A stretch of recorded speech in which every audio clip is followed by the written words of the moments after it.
So with AI seemingly taking over the world these days, it does have us filmmakers worried for our jobs just a little bit. But AI isn't advanced enough yet that you can just hit up ChatGPT and ask it to create you the latest and greatest blockbuster film yet.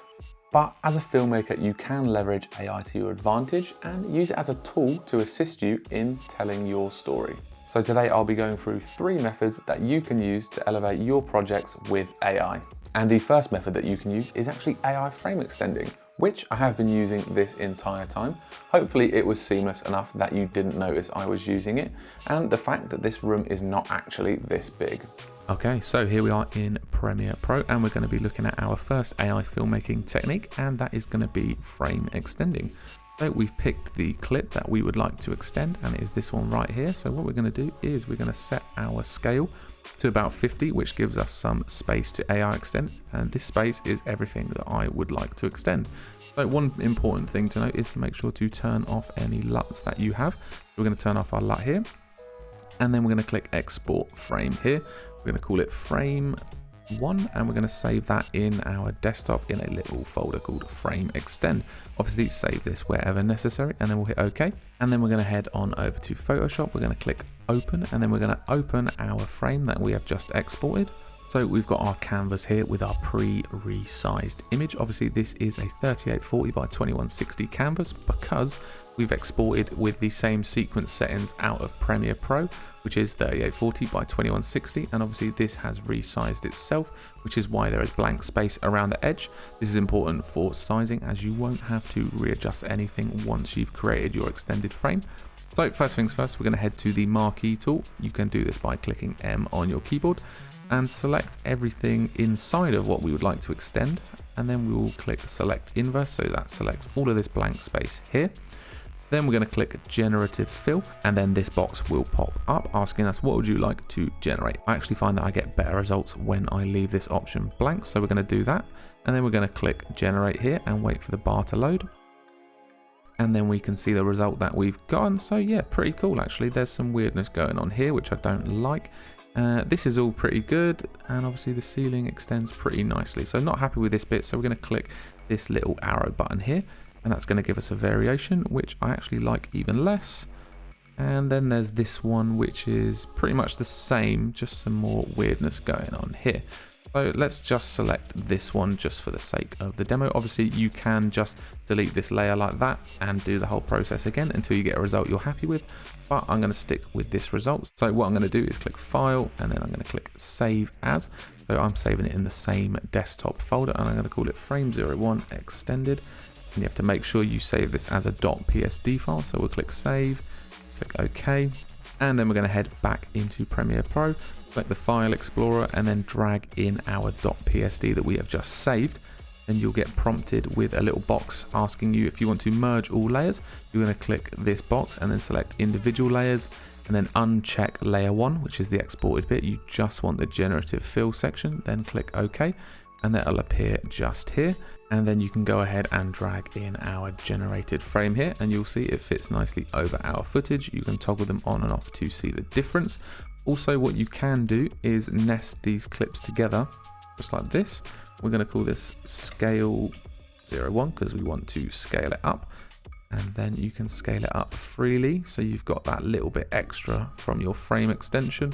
And then we can go ahead and turn our LUT back on, and there we go. We've got a nicely extended frame, which gives us a lot more room to play about with in post. We've just got that extra bit of scaling that we can do if we want to zoom in or want to zoom out. Obviously you could take this as far as you wanted. You can extend an extended frame, so I could even extend this frame and it might give me a wacky result. Okay, so the second technique that I wanted to show you guys was actually removing unwanted elements from your frame. So the first one we're going to do is actually try and remove these cables here and have a look at removing the remotes on the sofa here.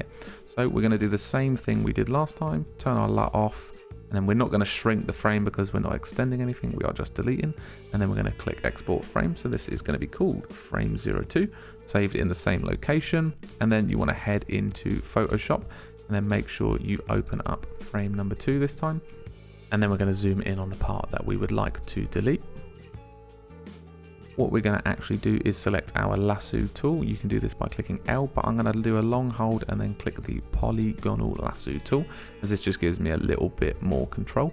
I'm going to start from here, and then I'm going to go right up to the edge of this cabinet, down, round like that, and that gives us a selection for our generative fill. We're going to click generative fill, not going to type anything, and then we're going to click generate. And there we go, it has taken out those cables pretty nicely, I will say. We can flick through the suggestions, but they're pretty much exactly the same. So we're also going to have a look at these remotes on the other side here and see if we can get rid of those. And there we go, it's done an okay job, but it has left this little line here. So let's say I'm not happy with that, I can just delete this generated fill here. Make sure you select your layer 1 again and not this extra generated layer, and then just go through the same process again until it gives you a good result. And there we go, the remotes are now gone. So we can zoom back out and see our handiwork. It looks a lot cleaner without them. Obviously you can do bigger objects like this shelf here. I'll show you now. And there you go, the shelf is gone, but I did actually quite like having it there, so I'm going to turn off that generative fill layer. I'm not going to delete it just in case I change my mind. So what you're going to do next is click File, Save As, same as before. Obviously this is frame 2 extended, making sure you're organizing and labeling everything correctly so you don't lose it in future. Then obviously we head back into Premiere Pro, same thing again, drag this in. Click individual layers. Obviously we don't want layer 1 or gen layer 3, and then we're going to click OK, and then it puts them in a folder like this as their own individual layers. Then obviously we just drag them back on the video, make sure the layers are stacked on top of each other. Obviously turn on our LUT again, and now the items are gone from our frames. And now if we play it through, obviously it looks pretty seamless. You wouldn't have known they were there. Obviously if you do look hard enough, you can see the spots that has been generative filled, because there won't be any grain in these spots just because they're static images. However, if you wanted to make it look even more seamless, you could add some grain over the top of them as well, just to make them look like they truly belong. Obviously, if my hand moves over this section where the remotes have been filled in, you will see that the generative remote fill layer will come above my hands, obviously spoiling the illusion. So make sure that the hands of your subject don't go outside of those areas. Okay, so we've looked at subtracting stuff from our frames. What about adding it back in? So we're going to complete the same process as before. Okay, and then we're going to select layer 1, and then on this back wall here, I'm just going to use the marquee tool to draw a square. Click generative fill, and I'm actually going to type in painting this time round. Click generate and see what it comes up with. And there we go, it's kind of put us in some abstract paintings in the background. I quite like this one as it adds in a little bit of color. So we're going to do the same process as before. Then we're going to drag it into our Premiere Pro project. Same process as before. Click OK. And then we can put it into our scene. And you know what? That actually looks pretty natural. Obviously it's very abstract. You can type in more specific prompts. Turn our LUT back on, and yeah, you know what? That actually looks pretty convincing. So I'm going to combine a couple elements as well, and we can see how our scene has transformed. So I have just combined our painting at the back here, and then our two cover-ups for the remotes and the wall plugs. And I think it does actually look pretty good. Obviously, we can also nest these as well if we wanted to scale them up or add any movement to the frame. But I do think it actually looks pretty good, and obviously very convincing to the unobservant viewer, as when we play it through, obviously it is pretty seamless.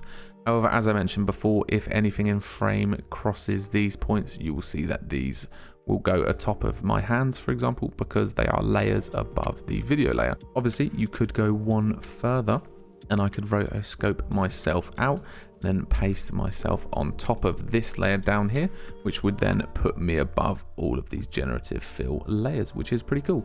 And you can even take it further than that if you have motion in a scene. And for example, if you've taken out something in a moving frame, for example, some plugs on the wall as you pan past in a scene, and you've done it using generative AI, you can then track those elements to the wall using After Effects, for example. And even if somebody crosses that tracked frame, you can rotoscope them and then make sure they are always above the layer that you have just tracked in. So yeah, some pretty cool uses of AI. And now I'm going to hand back to past me. So there you have it, 3 AI techniques that you can use to improve your filmmaking. Obviously these techniques do work the best with static frames like this one, but for moving images you will have to be able to track the elements in. So hopefully you found this video helpful, and if you can think of any other uses for AI in post-production, please let me know in the comments section down below. Thank you guys for watching. Please make sure to like and subscribe, and I'll catch you in the next one.